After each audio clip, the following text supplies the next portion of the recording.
You ask Tiger to solve. This deals with linear equations with one unknown. The final result is x equals 160000 over 1111. Let's solve it step by step. Simplify the expression.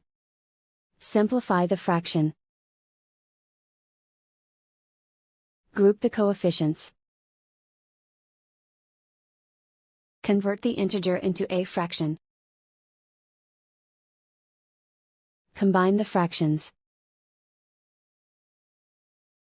Combine the numerators. Isolate the x. Multiply both sides by inverse fraction 25 over 1111.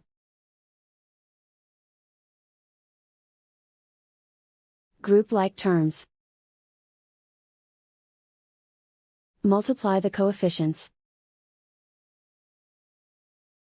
Simplify the fraction. Multiply the fractions. Simplify the arithmetic. And so the final result is x equals 16000 over 1111.